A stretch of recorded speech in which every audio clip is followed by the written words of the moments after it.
Bonjour à tous. Dans le cadre du cours UE biosourcé, nous avons réalisé le mur en paille, car c'était le matériau qui nous intéressait le plus.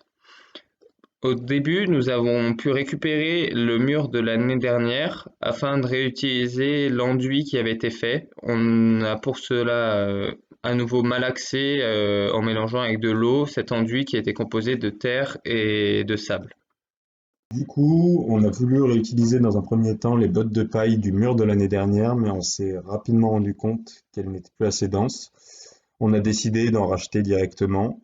Et ensuite, il a fallu les mettre en place. Donc, pour cela, on a pensé à justement laisser sortir des aciers de nos bases. Comme ça, on pouvait directement enfoncer nos bottes à travers afin qu'elles restent complètement unies et assez homogènes.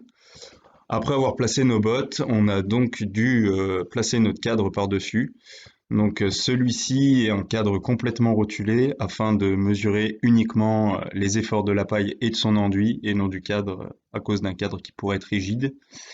Et on a aussi par-dessus du coup ajouté des aciers comme on a fait à notre base afin de garder nos trois bottes complètement homogènes et pas qu'il y ait des mouvements seulement dus au décalage des bottes les unes sur les autres. Cette structure a après été attachée avec des sangles sur le côté, donc deux sangles à peu près à la même distance du milieu. Elles servent uniquement à maintenir un effort de compression sur la structure afin qu'elle respecte la dimension et la densité demandée. On a ensuite du coup appliqué la première couche d'enduit avec celui de l'année dernière. Cette couche a seulement un intérêt structurel et ne sera pas la couche pour le côté esthétique du mur. On a ensuite appliqué une deuxième couche d'enduit fait par les autres groupes qui l'ont testé pour la quantité de sable et de terre à l'intérieur.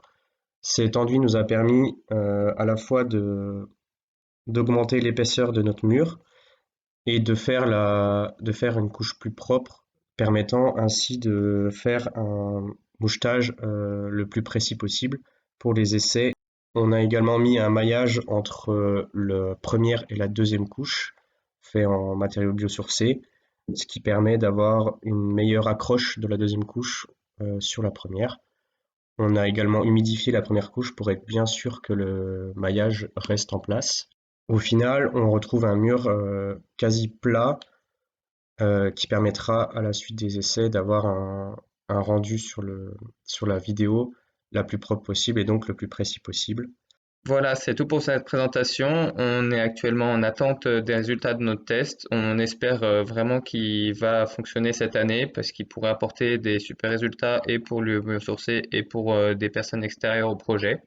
Et on tient à vous remercier pour votre attention et à Monsieur Siffer pour cette UE.